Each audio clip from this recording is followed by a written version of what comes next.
आप सभी दोस्तों को जय श्री राम। दोस्तों, आशा करता हूँ कि आप सभी अच्छे होंगे। दोस्तों, आज मैं चित्रकूट धाम घूमने आया हूँ। आज के इस खास और इन्फॉर्मेटिव वीडियो में मैं आपको चित्रकूट धाम घूमने के साथ साथ इसकी कंप्लीट इन्फॉर्मेशन भी शेयर करूँगा। तो अगर आप भी चित्रकूट धाम घूमने का प्लान कर रहे हैं तो ये वीडियो सिर्फ आपके लिए है। इस वीडियो में हम बात करेंगे कि आप चित्रकूट धाम कैसे पहुँच सकते हैं, होटल और धर्मशाला कहाँ लें और क्या रेट हैं, खाने पीने की क्या व्यवस्था है और कौन कौन सी जगह हैं जो आप घूम सकते हैं। साथ ही जानेंगे कि चित्रकूट धाम जाने का सही समय क्या है। इस वीडियो की आखिर में बात करेंगे कंप्लीट बजट का, यानी चित्रकूट धाम घूमने में कुल खर्चा कितना आएगा। तो चित्रकूट धाम की कंप्लीट इन्फॉर्मेशन के लिए इस वीडियो को बिना स्किप किए लास्ट तक जरूर देखें। तो चलिए बिना देर किए शुरू करते हैं इस वीडियो को और देखते हैं चित्रकूट धाम के दर्शनीय जगहों को। नमस्कार दोस्तों, मेरा नाम है सुनील और आप देख रहे हैं ट्रैवलिंग भैया जी, और आप सभी को इस नए और फ्रेश वीडियो में स्वागत है।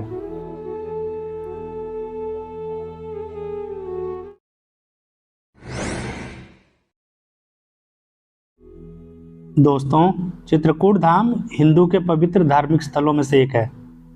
चित्रकूट को भारत का प्रमुख धार्मिक स्थल माना जाता है। इस शहर का वर्णन वाल्मीकि रामायण में भी देखने को मिलता है। चित्रकूट धाम उत्तर प्रदेश राज्य और मध्य प्रदेश राज्य के बीच सतना जिले में स्थित है।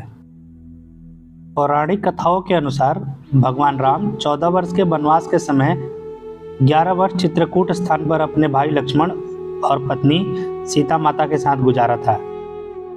चित्रकूट धाम की पावन भूमि में कई धार्मिक दर्शनीय स्थल हैं, जहां पर दूर दूर से लोग घूमने और दर्शन करने के लिए आते हैं। चित्रकूट धाम भारतीय तीर्थ यात्रियों के साथ साथ विदेशी पर्यटकों द्वारा भी पसंद किया जाता है। तो आइए सबसे पहले बात करते हैं कि आप यहां कैसे पहुंच सकते हैं। तो पहले बात करते हैं ट्रेन की। ट्रेन द्वारा चित्रकूट पहुंचने के लिए निकटतम रेलवे स्टेशन करवी है, जो चित्रकूट धाम से महज 8 किलोमीटर की दूरी पर स्थित है। भारत के प्रमुख शहर कानपुर, बांदा, लखनऊ, दिल्ली, भोपाल, प्रयागराज आदि शहरों से ट्रेन से आसानी से आप पहुंच सकते हैं। ज़्यादातर यात्री चित्रकूट घूमने के लिए जाते हैं तो रेलगाड़ी का ही चुनाव करते हैं, क्योंकि रेलगाड़ी द्वारा पहुंचना आसान है और यात्रा का किराया भी कम रहता है। करवी रेलवे स्टेशन उतरकर आप ऑटो रिक्शा या बस द्वारा चित्रकूट पहुंच सकते हैं।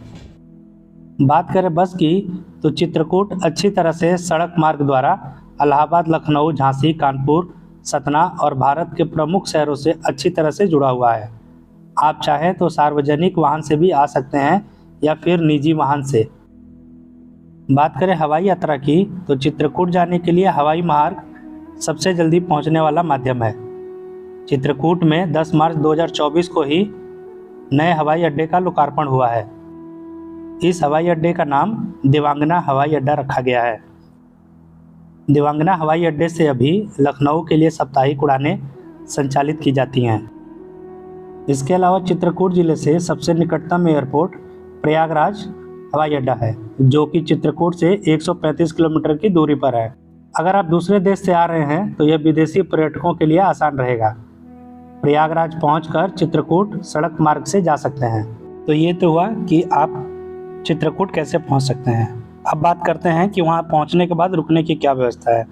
तो स्टेशन के बाहर ही आपको बहुत सारे होटल और धर्मशाला देखने को मिल जाएंगे, जहां होटल 1000 से 1200 रुपये, तो धर्मशाला 500 से 700 रुपये में आसानी से मिल जाते हैं। बात करें खाने की, तो चित्रकूट धार्मिक स्थल होने की वजह से यहाँ आपको सिर्फ शुद्ध शाकाहारी भोजन ही खाने को मिलेगा। यहाँ होटलों पर और रेस्टोरेंट में खाने के लिए दाल, चावल, रोटी, सब्जी, पापड़, जलेबी, समोसा, कचौड़ी खाने के लिए भी मिल जाएंगी। अगर आप कुछ वेस्टर्न जैसे पिज़्ज़ा, बर्गर ट्राई करना चाहते हैं तो वो भी यहाँ पर आसानी से मिल जाता है। खाने पीने को लेकर यहाँ कोई असुविधा नहीं होने वाली है। आपका एक वक्त का खाना 100 से 150 रुपये में आसानी से हो जाएगा। तो चलिए अब बात करते हैं कि चित्रकूट में ऐसी कौन कौन सी जगह हैं जहाँ आप घूम सकते हैं। तो कोशिश कीजिए आप चित्रकूट सुबह 5 या 6 बजे तक पहुँच जाए। और चित्रकूट पहुंचने के बाद आप अपनी यात्रा की शुरुआत रामघाट से कर सकते हैं, जिसकी दूरी चित्रकूट रेलवे स्टेशन से मात्र 8 किलोमीटर है। धर्म और आस्था का प्रतीक रामघाट चित्रकूट धाम में मंदाकिनी नदी के तट पर बना हुआ है। भगवान राम इसी घाट पर स्नान करके कामतानाथ भगवान की पूजा किया करते थे। प्रभु राम जी के नाम पर ही इस घाट का नाम रामघाट पड़ा है। ऐसी मान्यता है कि भगवान कामतानाथ की परिक्रमा भक्त रामघाट पर स्नान करने के बाद ही शुरू करते हैं। इस तरह आप भी अपने दिन की शुरुआत रामघाट से कर सकते हैं। रामघाट घूमने के बाद आप कामतानाथ मंदिर जा सकते हैं, जो कि रामघाट से मात्र 2 किलोमीटर दूर है। कामतगिरी पर्वत की तलहटी में भगवान कामतानाथ का प्रसिद्ध प्राचीन मंदिर है। यह चित्रकूट धाम में सबसे प्रमुख धार्मिक स्थलों में से एक है। कामतगिरी पर्वत चारों दिशाओं से देखने पर धनुष के आकार का प्रतीत होता दिखाई देता है। कामतगिरी पर्वत के चारों ओर तीर्थयात्री परिक्रमा करके ही दर्शन करते हैं। ऐसी मान्यता है कि कामतगिरी पर्वत की परिक्रमा करने से लोगों की सभी मनोकामनाएं पूरी होती है। परिक्रमा का मार्ग 5 किलोमीटर है, जिसे पूरा करने में आपको 2 घंटे का समय लग जाता है। इसके बाद आप लक्ष्मण पहाड़ी जा सकते हैं। लक्ष्मण पहाड़ी चित्रकूट धाम के प्रमुख स्थल है। यह पहाड़ी कामतगिरी पर्वत से काफ़ी नज़दीक पर स्थित है। लक्ष्मण पहाड़ी कामतगिरी पर्वत की परिक्रमा के रास्ते पर पड़ता है। लक्ष्मण पहाड़ी में आपको भगवान राम, लक्ष्मण और उनके छोटे भाई भरत का भी मंदिर देखने को मिल जाएगा। मंदिर में खंभे बने हुए हैं, जिन्हें गले लगाने की मान्यता है। लक्ष्मण पहाड़ी चढ़ने के लिए आपको 150 सीढ़ियाँ पार करनी पड़ती हैं। अगर आप चढ़ने में असमर्थ हैं तो यहाँ आप रोपवे द्वारा भी जा सकते हैं, जिसका किराया मात्र 80 रुपये है, जिसमें आना और जाना दोनों शामिल है। इतना सब घूमने के बाद आप शाम को रामघाट वापस आ जाइए। आपको रामघाट पर मंदाकिनी नदी की आरती देखने को मिलेगी, जो कि यहाँ बहुत प्रसिद्ध है।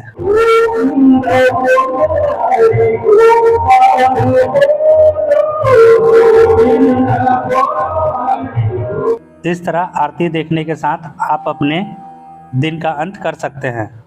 बात करें अगले दिन सुबह, तो आप सबसे पहले निकल जाइए सती अनुसुईया माता टेम्पल देखने के लिए।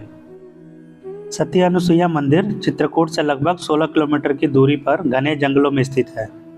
सती अनुसुईया जाने के लिए बहुत से वाहन मिल जाएंगे, जिसमें जीप, ऑटो रिक्शा, कार आदि प्रमुख है। चित्रकूट आने वाले तीर्थयात्री पवित्र धार्मिक स्थल का दौरा जरूर करने जाते हैं। माना जाता है कि यहीं से माता सती ने तपस्या करके मंदाकिनी नदी को धरती पर उतारा था। पौराणिक कथाओं के अनुसार महर्षि अनी अपनी पति अनुसुईया और 3 पुत्रों के साथ इसी स्थान पर रहा करते थे। वनवास के दौरान भगवान राम पत्नी सीता के साथ इसी स्थान पर गए थे, जहां देवी अनुसुईया ने माता सीता को सतीत्व का महत्व बताया था। यहाँ घूमने में आपको 1.5 से 2 घंटा लग सकता है। माता सती अनुसुईया घूमने के बाद आप आगे गुप्त गोदावरी जा सकते हैं। चित्रकूट में घूमने की जगह गुप्त गोदावरी है, जो रामघाट से 19 किलोमीटर दूर है। गुप्त गोदावरी रहस्यों से भरी 900 साल प्राचीन गुफा है। गोदावरी गुफा के अंदर चट्टानों से लगातार जलधारा निकलती रहती है। करीब 10 से 15 मीटर लंबी गुफा के अंदर से लगातार पानी की जलधारा बहती रहती है। जलधारा ज़्यादा गहरी नहीं है। जो लोग अंदर दर्शन करने के लिए जाते हैं, वह नंगे पैर जूते उतार कर जलधारा को पार करते हुए गुफा के अंदर जाते हैं। गुफा के अंदर हिंदू देवी देवताओं के मंदिर बने हुए हैं। यह एक धार्मिक पर्यटक स्थल है। गुप्त गोदावरी में जाने का टिकट शुल्क 20 रुपये लगता है। ऐसा कहा जाता है कि ये वही जगह है जहां वनवास के दौरान भगवान श्री राम ने राम दरबार लगाया था। गुफा के अंदर ही सीता कुंड भी है और वहां एक खटखटा चोर है, जिसे आप देख सकते हैं।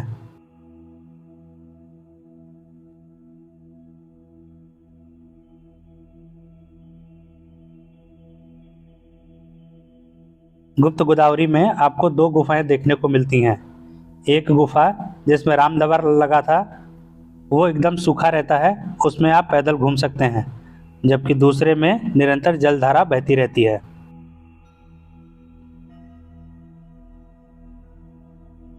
वापस लौटते समय आप स्फटिक शिला भी देखने जा सकते हैं। स्फटिक शिला चित्रकूट धाम में मंदाकिनी नदी के किनारे पर स्थित है। यह शिला जानकी कुंड के काफी नजदीक बनी हुई है। स्फटिक शिला में ही भगवान श्री राम माता सीता के साथ विश्राम किया करते थे। स्फटिक शिला पर भगवान राम के पैरों के निशान देखने को मिलते हैं। इस स्थान पर भगवान राम ने सीता जी का श्रृंगार किया था। दूसरी मान्यता है भगवान राम ने इसी जगह पर इंद्र के पुत्र जयंत को दंड दिया था। स्फटिक शिला देखने के बाद आप जानकी कुंड जा सकते हैं। जब आप स्फटिक शिला देखकर वापस आएंगे तो जानकी कुंड रास्ते में ही पड़ेगा। जानकी कुंड मंदाकिनी नदी के किनारे पर ही स्थित है। जानकी कुंड के तट पर सीढ़ियां बनी हुई हैं। ऐसा माना जाता है कि वनवास के समय माता सीता स्नान करने के लिए यहीं जाती थी। कुंड का पानी शांत और निर्मल है। लोगों की मान्यता है कि जल में स्नान करने से सभी पापों से मुक्ति मिल जाती है। तट पर अनेकों पैरों के निशान देखने को मिलते हैं। माना जाता है कि यह पैरों के निशान माता जानकी के हैं। जानकी कुंड चित्रकूट से 3 किलोमीटर की दूरी पर है। माता सीता स्नान करती थी, इसीलिए इस जगह का नाम जानकी कुंड है। जानकी कुंड घूमने के बाद आप चित्रकूट के सबसे प्रसिद्ध धार्मिक स्थलों में से एक हनुमान धारा जा सकते हैं। हनुमान धारा चित्रकूट से मात्र 5 किलोमीटर की दूरी पर है। हनुमान धारा एक जंगल में पहाड़ी के ऊपर स्थित है। हनुमान जी के दर्शन करने के लिए तीर्थयात्रियों को 360 सीढ़ियों का सहारा लेना पड़ता है। जो लोग चलने में असमर्थ हैं वो रोपवे का भी सहारा ले सकते हैं।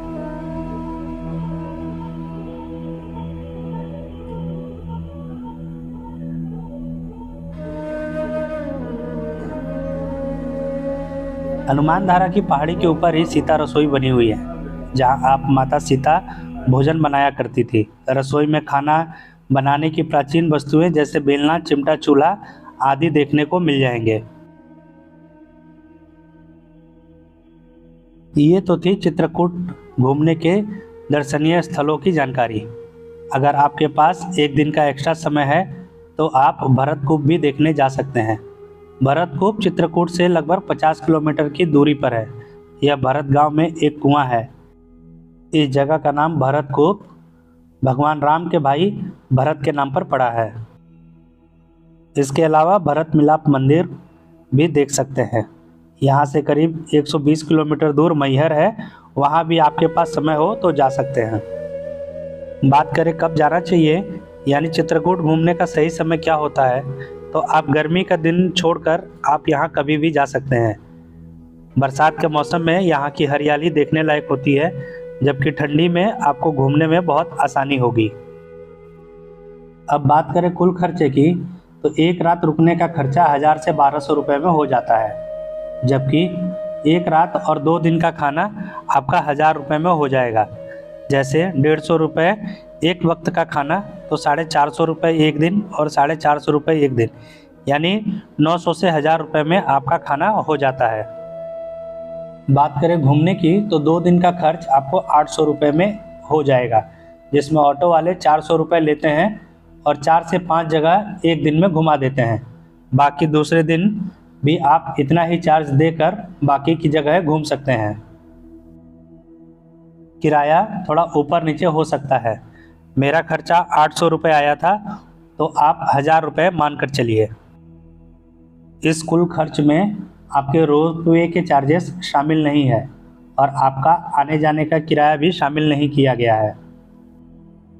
चित्रकूट छोटी और कम बजट वाली तीर्थ यात्रा है, लेकिन चित्रकूट में घूमने और रहने का खर्चा अपने ऊपर और रहने के दिनों पर निर्भर करता है। यदि आप चित्रकूट धाम 2 दिन के घूमने का प्लान बना रहे हैं तो प्रति व्यक्ति 3000 रुपये में आपकी यात्रा पूरी हो सकती है।